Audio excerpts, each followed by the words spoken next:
Hello, everyone, and welcome back to our hit radio show. This is the PlayGrid Sports Podcast Show presented by Amazon Music. And as always, boy, howdy, we have a great show for you today. Our show is expanding with more content on the show to match our 1 hour promise to our listeners. Okay, Dave, so here's something to chew on. Over the last 2 seasons, NBA teams have chosen to intentionally foul when up by 3 points in the final 10 seconds about 34% of the time. That's triple the rate from just a decade ago. But here's the kicker. Does it actually work? That's a great question because on the surface, it seems like a no-brainer, right? You foul, you take away the chance for a game-tying three, and you force the other team to scramble with free throws and rebounds. But the more you dig into it, the more you realize it's not as clear-cut as it seems. Exactly. And that's what's so fascinating about this strategy. It's one of those rare cases where even the smartest minds in basketball can't seem to agree. Some coaches swear by it, like Tiago Splitter, who's been pushing this approach hard with the Trailblazers. He even joked after the All-Star game that he was mad Team World didn't foul up 3 when Anthony Edwards hit a game-tying three-pointer. But then you've got guys like Nick Nurse who say the difference in win probability is so small that it's hardly worth the risk. And the risks are very real. I mean, just look at what happened in that Spurs Trailblazers game. Drew Holiday commits the take foul, and instead of a thrilling finish, we get a free throw duel. Sure, the Blazers held on to win, but it felt like the game lost some of its magic in those final moments. That's the trade-off, isn't it? On one hand, you're making the smart, calculated move to secure the win. On the other hand, you're potentially robbing the game of its most dramatic moments. Fans want to see those high-pressure last-second shots. They want to see if someone can pull off a miracle. Fouling up 3 takes that away. And it's not just about the fans either. Even from a strategic standpoint, fouling up 3 isn't foolproof. There are so many ways it can go wrong. You could foul a shooter in the act of taking a 3, which turns into 3 free throws instead of 2, or the other team could execute a perfect intentional free throw miss and score off the rebound.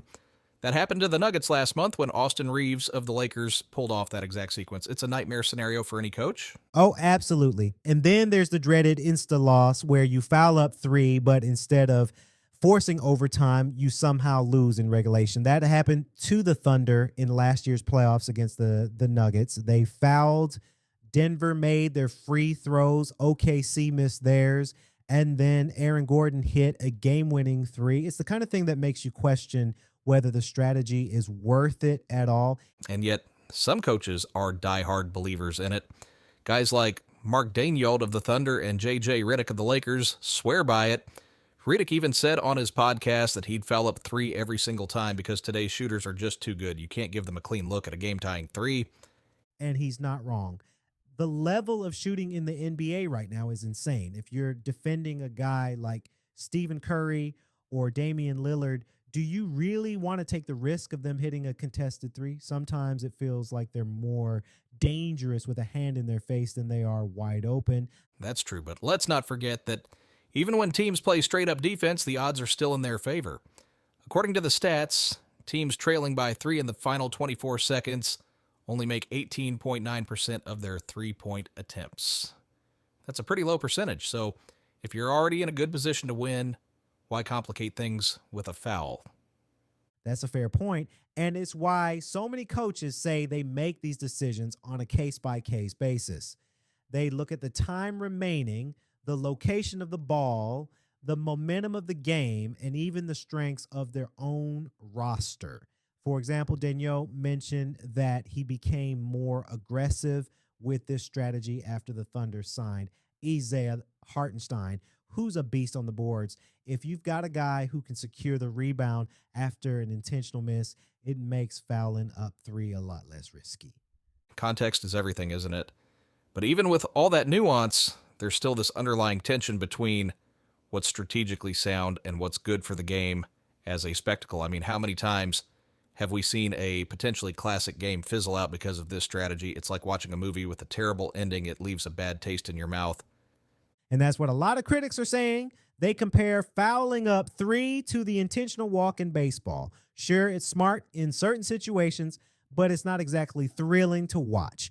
You're taking away the chance for a big moment, like Ray Allen's iconic three-pointer in the 2013 finals. If the Spurs had fouled up three in that game, we wouldn't have one of the greatest shots in NBA history. That's such a good point. And yet, it doesn't seem like the league is in any hurry to address this issue. Fouling up three happens so infrequently, only a few dozen times a year, that it's not exactly a top priority for the competition committee. They're more focused on things like tanking, expansion, and the physicality of play.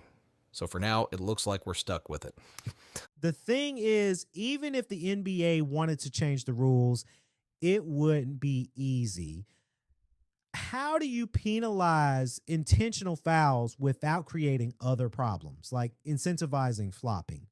And if you ban fouling up three, does that create an unfair advantage for the trailing team? There's no perfect solution here.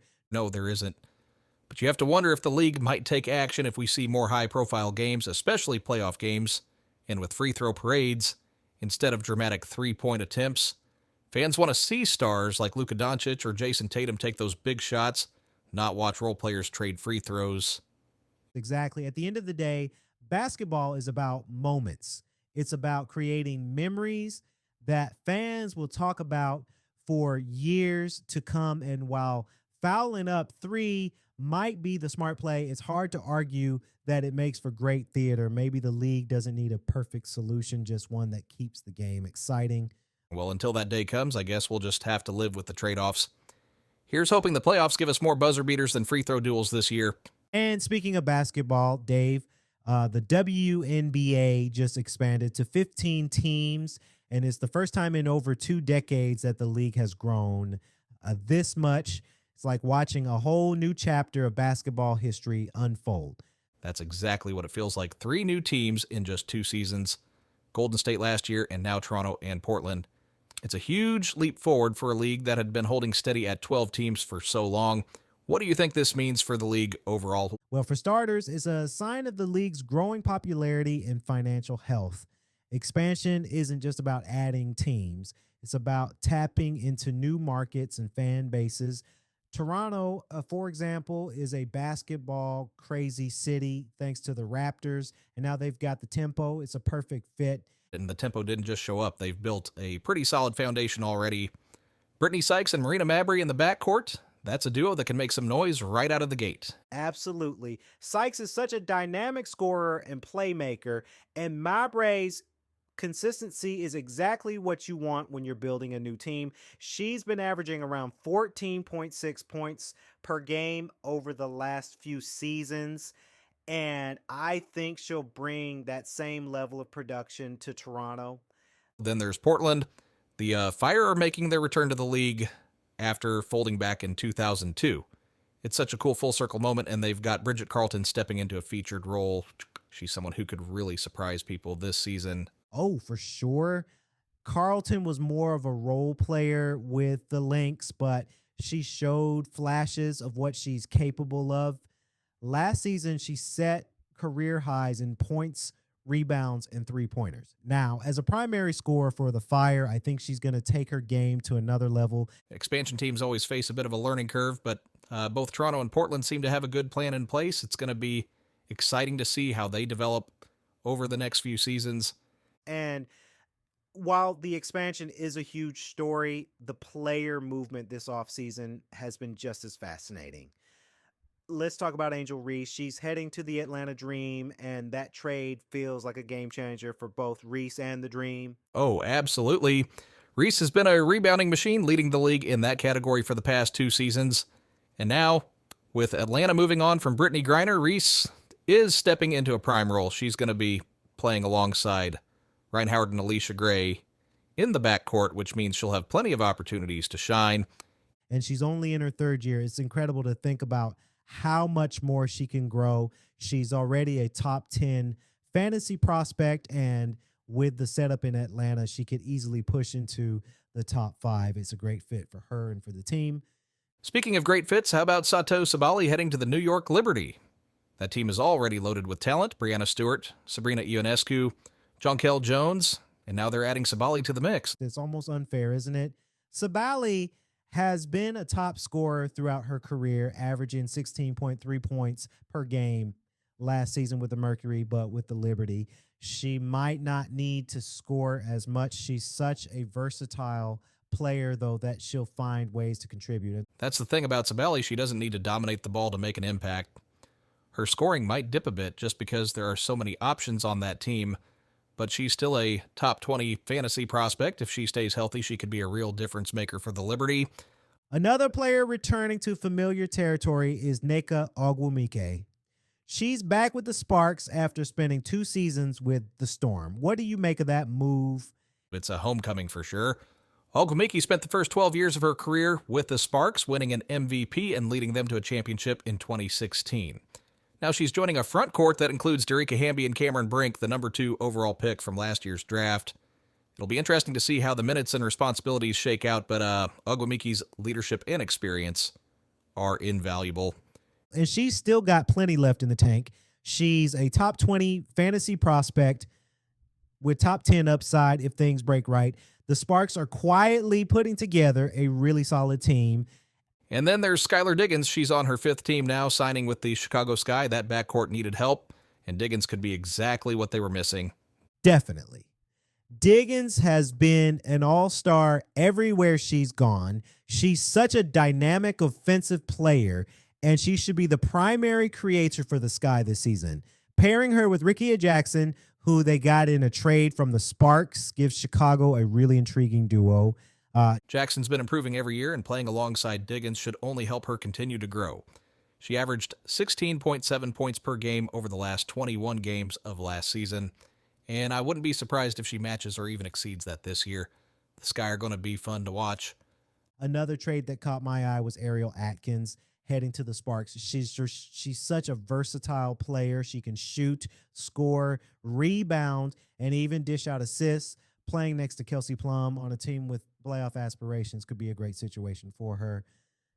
Yeah, Atkins is one of those players who might not put up eye-popping numbers, but she's so consistent. She's scored in the low to mid double digits every season of her career, and I'd expect more of the same this year. The Sparks are quietly building something solid. And then there's Brittany Griner. She's with the Connecticut Sun now, and this feels like a fresh start for her. The Sun are rebuilding, so Griner should have a big role. It's a chance for her to get back to the kind of production we saw from her in 2024 when she was still with the Mercury. She's been through a lot the past couple of years, but if she can find her rhythm again, she could be a key piece for the Sun. Natasha Howard is another player in a new situation. She's back with the Lynx and with Nafisa Collier out until June.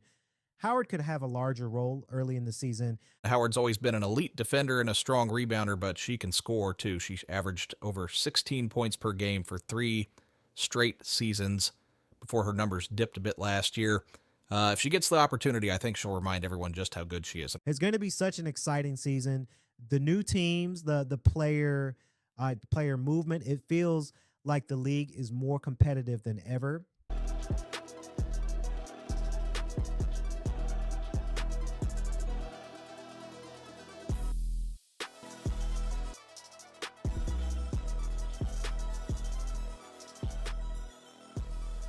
Hello, everyone. If you are just now joining us, this is PlayGrid Sports presented by Amazon Music. Okay, Sarah, so get this. Only 9 teams in the modern era of baseball have ever won 110 games in a season. And right now, the Dodgers are on pace to join that elite club. That's such a wild stat.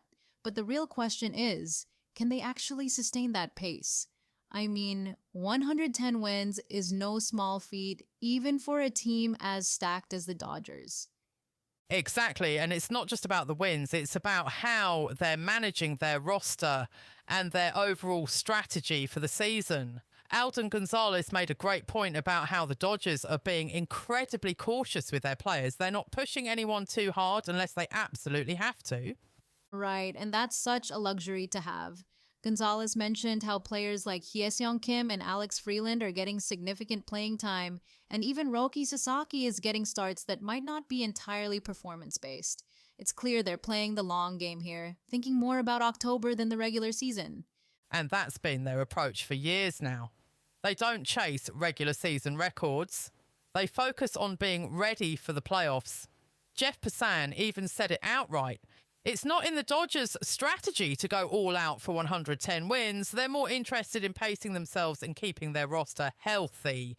Which makes sense, but it's still such a high bar. David Schoenfield pointed out that only 9 teams have hit that mark in the modern era, and even those teams had to overcome a lot. The Dodgers are dealing with injuries to key players like Mookie Betts and Edwin Diaz, and there are some age-related concerns with guys like Freddie Freeman and Teoscar Hernandez. Exactly, and even with all that, the consensus seems to be that they'll fall just short of 110 wins, but still have an incredible season, something like 106 wins, which is still phenomenal. But let's shift gears for a second. How about their offense? They're hitting .278 as a team right now, which is just insane. It really is. Gonzalez thinks they could finish the season with a .280 team batting average, which would be historic. The highest team batting average in the past decade was .282 by the 2016 Red Sox and the 2017 Astros. If the Dodgers can even come close to that, it's a huge achievement. Totally, but Schoenfield was a bit more cautious. He pointed out that hitting .278 as a team in this era is almost unheard of. He thinks they'll finish closer to .268, which is still remarkable, but not quite as lofty as .280. And then there's Passan, who went with .271. He brought up a good point about BABIP regression. The Dodgers have been benefiting from a high batting average on balls in play, and that's not something you can count on over a full season. Exactly, but even if they don't hit .278 or .28, the fact that they're even in the conversation says a lot about how deep and talented this lineup is, and they're doing this without Mookie Betts and with Shohei Ohtani and Kyle Tucker still finding their rhythm. That's scary. It really is. Speaking of scary, let's talk about their pitching. Their starting rotation has an MLB best 2.79 ERA right now. Do you think they can keep it under 3.00 for the season? That's such a tough question. Gonzalez seems optimistic, especially with Blake Snell expected to return soon. He mentioned that Ohtani, Yoshinobu Yamamoto, and Tyler Glasnow are all Cy Young caliber pitchers, which is just ridiculous. If Snell comes back healthy, they could have one of the best rotations of this century. But Schoenfield was a little more skeptical. He pointed out that only 4 teams in the past decade have finished with a rotation ERA under 3.00. And with scoring up across the league this year, it's going to be even harder to maintain that kind of dominance. Right, and he also mentioned their .241 BABIP, which is the lowest in the majors. That's not sustainable over a full season, even with a good defense behind them. So while their rotation will still be excellent, it might finish just over 3.00. Passan, on the other hand, thinks they can do it. He highlighted how dominant Ohtani, Yamamoto, and Glasnow have been, and even mentioned guys like Robleski and Sasaki as potential contributors. It's hard to argue with that kind of depth. It really is. And speaking of Ohtani, let's talk about him for a second. He's already put up 1.9 WAR this season, and we're barely a month in. What do you think his final total will be? Oh, Ohtani is just otherworldly, isn't he? Gonzalez thinks he could hit 13 WAR, which would be historic. Only Babe Ruth and Barry Bonds have ever reached that level. But even if he doesn't hit 13, the fact that we're even discussing it shows how unique he is. Absolutely. Schoenfield was a bit more conservative with 10.5 WAR, and Passan went even lower at 9.2. But honestly, anything in that range would still be incredible. Ohtani is doing something we've never seen before, and it's hard to put a cap on what he can achieve. Totally. And then there's the Cy Young conversation. Ohtani's 0.38 ERA is the best in the National League right now. But will he win the award? That's the big question. Gonzalez and Schoenfield both think he'll finish in the top 5, but won't win it, mainly because of his innings total. The Dodgers are so careful with how they use him, and that could hurt his chances. Passan agreed, saying he'll probably finish 3rd behind Paul Scannies and Chase Burns. It's just so hard for Ohtani to compete with pitchers who are throwing close to 200 innings. But hey, Even being in the top 3 is an achievement in itself. Absolutely. And what about Andy Pages? He's leading the Dodgers with a .337 average right now. Do you think he can finish the season over .300? That's a tough one. Gonzalez and Schoenfield both think he'll finish under .300, and Passan agreed. It's just so hard to maintain that kind of average over a full season, especially with his chase rate and BABIP likely to regress. True, but even if he doesn't hit .300, Pages is having a breakout season. His improved quality of contact and excellent defense make him such a valuable player. He could even be an MVP candidate, as Schoenfield suggested. Definitely. And finally, let's talk about Kyle Tucker. He's off to a slow start with a .696 OPS. Where do you think he'll end up? Gonzalez thinks he will finish around .808, which is still a good season, but not quite what the Dodgers were hoping for when they signed him to that massive contract. Schoenfield was a bit more cautious with .791, citing concerns about his strikeout-to-walk rate. Passan, on the other hand, went with .836, which is closer to Tucker's career average. He made a good point about how it takes time to adjust to the pressure of a big contract. Tucker is too talented to stay in this slump for long. Agreed. And even if Tucker doesn't live up to his contract this year, the Dodgers are still in an incredible position. Their depth, talent, and strategic approach make them one of the most fascinating teams in baseball. Absolutely. It's going to be so much fun to watch how this season unfolds for them. Whether they hit 110 wins or not, the Dodgers are must-watch baseball. Couldn't have said it better myself. Here's to an exciting rest of the season. Okay, so here's something to think about.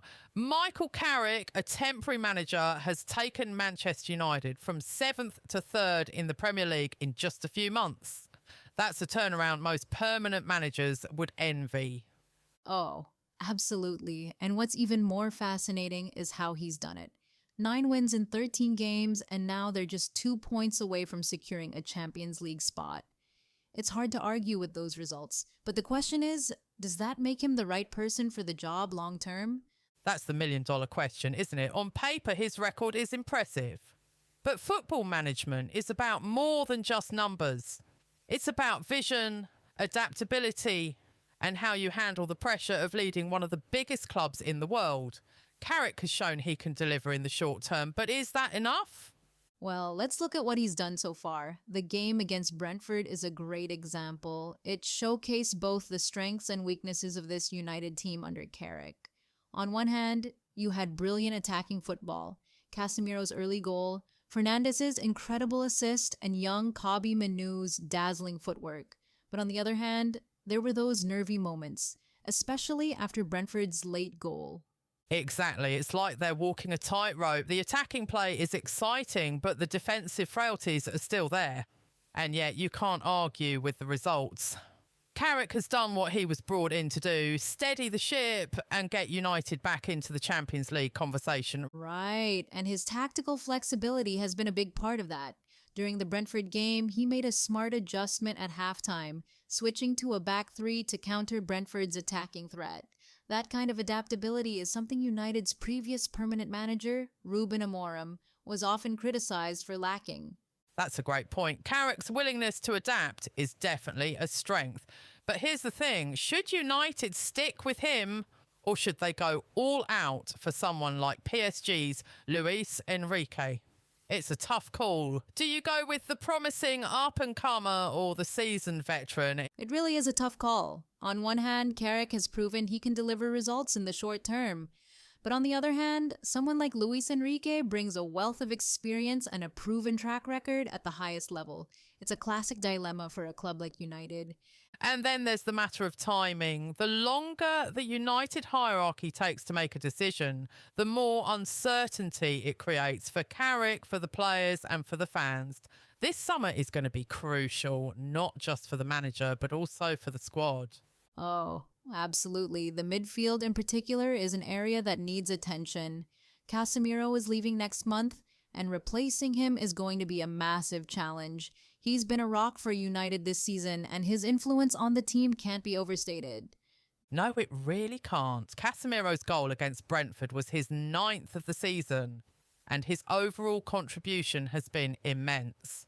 Finding someone who can fill that void is going to cost a lot of money. And even then, there's no guarantee they'll find someone of his caliber.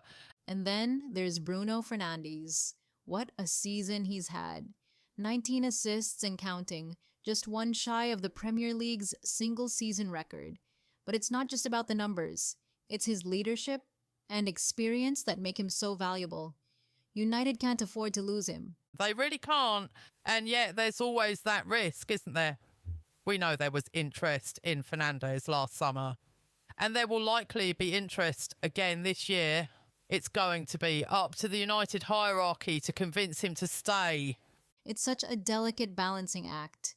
They need to keep their key players, bring in the right reinforcements, and decide on the manager, all while maintaining the momentum Carrick has built.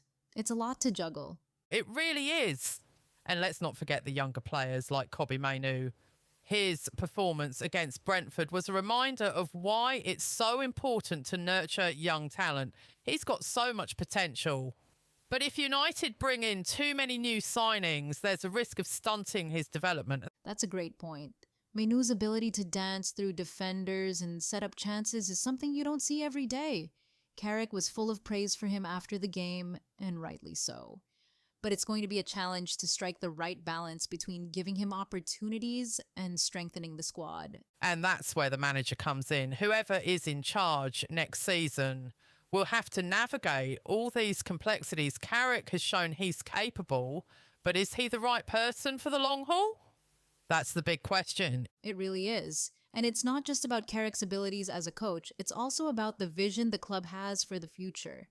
Are they looking for stability and continuity, or are they aiming for a complete overhaul with a big-name manager? And let's not forget the fans. They've been through a lot in recent years, and they're desperate for some consistency and success. Whoever takes the reins will have the weight of their expectations on their shoulders. No doubt about it. But at least for now, Carrick can be proud of what he's achieved. He's done everything that's been asked of him. And then some. Whether that's enough to earn him the job permanently remains to be seen, but he's certainly made his case. He really has. And with United on the brink of securing a Champions League spot, the immediate future looks bright. The question is, can they build on this momentum and take the next step? Only time will tell, but one thing's for sure. It's going to be a fascinating summer for Manchester United. There's so much at stake, and so many decisions to be made. I can't wait to see how it all unfolds. Me neither. Well, that's all we have time for today. Thanks for tuning in, and we'll see you next time. See you next time.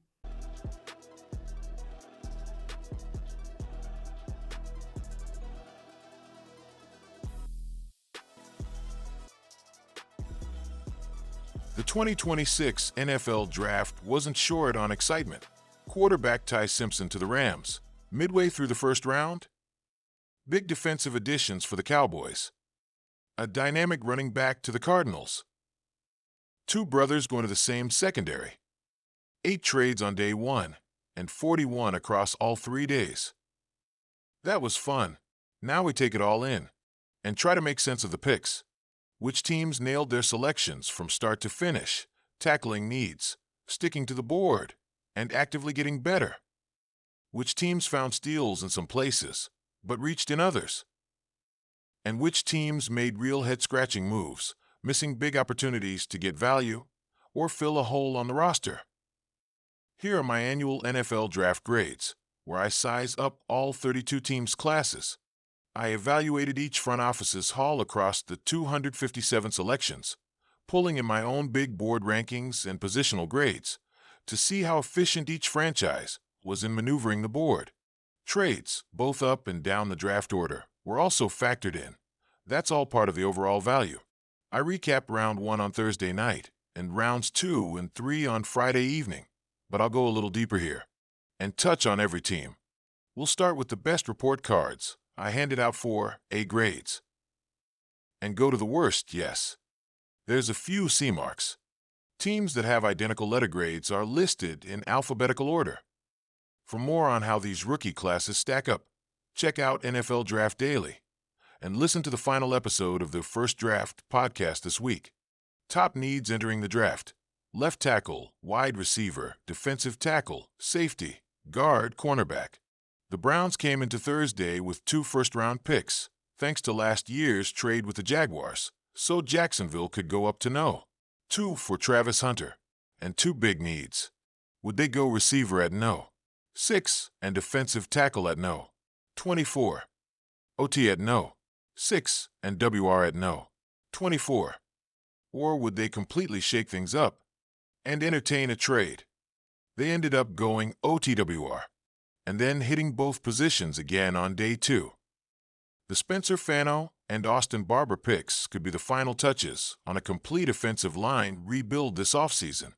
The Browns had 14 different offensive line combinations play at least 10 snaps last season, 3rd most in the NFL.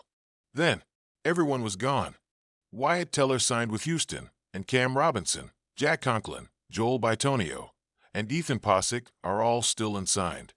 In their place, Cleveland traded for Titus Howard, re-signed Tevin Jenkins, and brought in Elton Jenkins and Zion Johnson, in addition to getting DeJuan Jones back from a knee injury. But this team needed a left tackle, and Fano could be a solution. He has spent the past 2 seasons on the right side, but he was LT in 2023. He stays square to pass rushers and has pop in his hands, but 32 and 1/8-inch arms might ultimately force a move inside. I love that Cleveland was able to trade back, add picks, and still get one of the top 2 tackles in the class. Barber made the opposite change, going from the right side to the left during his college career. He's a great run blocker, but he gets beaten by power a lot in pass protection at 6'7" and 318 pounds. I thought there were better options out there, and Cleveland having to trade up to get him made this pick a little questionable. At receiver, the Browns landed 2 of my top 8 guys in the class. I have concerns about K.C. Concepcion's drop issues, 7 last season, but he has a nose for the end zone, 25 career TDs, and averaged 15.1 yards per catch last season. I said Denzel Boston would have been the right pick in round 1, and Cleveland got him in round 2. Even though I would have flipped these 2 players value-wise, the Browns ended up with 2 really talented pass catchers. That's critical. The Browns' WR room was at the bottom of the NFL in receptions, 117, yards, 1,467, and TDs for last season. Boston takes defenders out of the play with his 6'4" frame and routinely makes tough catches on balls thrown too high or too low. Like Concepcion, he had a healthy YPC in 2025 at 14.2, and he scored 20 touchdowns over the past 2 seasons. The major defensive addition was Emmanuel McNeil-Warren. Just sheer value, I know. 33 prospect at no. 58. Take him out of Toledo and put him in a Power 4 uniform. And maybe he goes a little earlier. But I'm not worried about the quality of competition. He flies to the football and generates turnovers, 10 forced fumbles, 5 interceptions. Among the day 3 picks, Parker Brailsford and Taylon Green stand out. Brailsford is yet another option for the offensive line, with more than 2,400 snaps at center over his career. And while the Browns don't need any more quarterbacks quantity-wise, Green is an explosive player who ran a 4.36 and jumped 43.5 inches in the vertical jump at the combine. He needs to work on his accuracy, but he has a big arm and a lot of attributes. The Browns received an A+ from me last year, and the class lived up to expectations. Carson Schwiesinger was Defensive Rookie of the Year, and Quinton Judkins and Harold Fannin Jr. were the main catalysts of the offense, but all 7 picks chipped in at some point during year 1. I don't know that Cleveland's 2026 group of draft picks will have the same impact, but this is another good group, which should have Week 1 roles. Another good draft weekend for the Browns. You'll notice the only top needs listed here are on defense. The 2025 unit was outrageously bad. 6.1 yards allowed per play, 31st. 30.1 points allowed per game, 32nd. Minus 153 EPA, 32nd. 58.4 opponent QBR, 29th. 47.3% opponent third down rate, 32nd. The list just keeps going. Big plays had an especially big role in the Cowboys' defensive shortcomings, as they allowed a league-high 54 plays of 25 or more yards. So it's no surprise that the Cowboys' first 3 picks, and 5 of their 7 total, came on that side of the ball. They made splashes in round 1, trading up for Caleb Downs, and trading down for Malachi Lawrence. Downs fell out of the top 10 despite ranking 6th in my rankings, and Dallas took the opportunity to trade up 1 spot to get him. Downs' pre-snap instincts are elite, which allow him to play top down and make plays on the ball in coverage, 6 career INTs. But he can sniff out run plays and wrap up as a tackler in open space, too. He's just a tremendous football player, and he's going to change everything in that secondary. Safety wasn't a top 3 need, but he will join free agent addition Jalen Thompson to turn a safety room with 2025 questions into one with 2026 promise.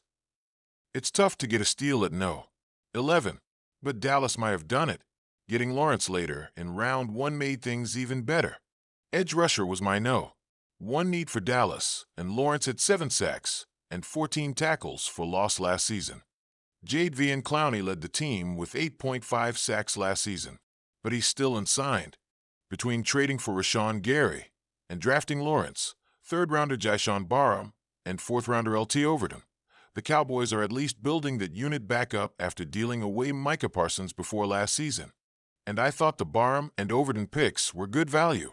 The Raiders have a new quarterback. We've known for months that Las Vegas would take Fernando Mendoza at 1, but the lack of suspense takes nothing away from the fact the team just landed a franchise QB. The Raiders ranked 30th in QBR over the past 2 seasons, 33.2, with 5 passers starting at least 1 game over that time. Geno Smith threw 17 interceptions in 2025, and the team mustered 5.0 yards per drawback, among the 4 worst in the NFL. But Mendoza changes everything there. There is suddenly real promise under center. His rise in 2025 was incredible. He threw 41 touchdown passes en route to an undefeated record, the Heisman Trophy, a national championship. And now the 1 pick of the draft. Mendoza is very precise with his ball location and can dial up any throw with a minuscule 7.1% off-target rate. He's going to elevate this offense for Coach Clint Kubiak immediately. There were a lot of strong picks on day 2 and day 3 too. Trey Stukes is a versatile safety who wears a lot of hats. He can stick with receivers in coverage, 4.33 second 40-yard dash. He can hit, and he can make plays on the ball for interceptions last season. If not for a torn ACL in 2024, that cost him a chunk of that season and the first few games of 2025, he might have done enough to warrant a first-round pick. Kieran Crawford can bring some depth and juice to the edge rush. Outside of Mendoza, round 4 could define the rest of the Raiders' draft class. To kick off day 3, Las Vegas stopped Jeremy McCoy's slide. McCoy was in the conversation for CB1 in the class all season, based on his tape and attributes. But he suffered a torn ACL in January 2025, missed the entire season, and sat out the combine. I kept him at 29 on my board, but it's clear teams weren't comfortable with how the knee was progressing. When healthy, he's excellent, and picked off 4 passes in 2024. But will he get healthy? At this point in the draft, it's worth finding out. And then Vegas picked Mike Washington Jr. Ashton Janty, last year's 6 pick, isn't going anywhere. But Washington can bring a speed factor to the table. The 6'1", 223-pound running back ran a scorching 4.33 in the 40 at the combine. Per ESPN research, it tied for the fastest 40 time over the past 20 combines for players weighing at least 220 pounds, joining DK Metcalf and Isaac Guerendo. He can add a pass-catching factor on 3rd down, too. Getting my RB3 at 122 is a win. I do wonder where the receivers are, though. Las Vegas was working on improving the supporting cast around Mendoza, signing Kirk Cousins as a veteran mentor and Tyler Linderbaum as his new center. But the skill positions left a lot to be desired beyond the team's past 2 first-round picks, tight end Brock Bowers and Jandy. Trey Tucker and Jalen Naylor are still the top two WRs on the roster. I would have thought Zachariah Branch or Antonio Williams would have been in play in round 3. As draft week kicked off, ESPN's Adam Schefter reported that A.J. Brown would very likely be in a Patriots uniform for 2026. Though any trade would come after June 1st, which means $43 million in dead cap money could be split between years. We've heard the Brown trade rumors for months, but this firmed things up a bit. So it was no surprise when Philadelphia moved up 3 spots to no. 20 to stop Mekhi Lemon's mini slide. If you have any doubt a trade-up was needed to get him, look no further than the video circulating of Lemon on the phone with the Steelers, who had intended to take him at no. 21 before they learned the Eagles had jumped the line. Lemon, no. 11 on my board, is a tough, physical receiver, despite his 5'11", 192-pound frame. He snags the ball on the run and turns upfield through traffic without fear, helping him to 1,156 yards in the 2025 season. He will match well with Devonta Smith, Dontavian Wicks, and Hollywood Brown. Eli Stowers is another playmaker for the Sean Mannion offense, and he can be Dallas Goedert's future replacement. Goedert is back, but he's 31 years old and on a 1-year deal. Next up, offensive tackle support with Markel Bell.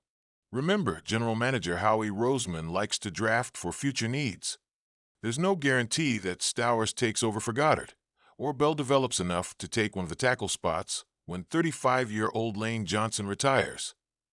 But putting resources into those positions on day 2 is good work by the Eagles front office.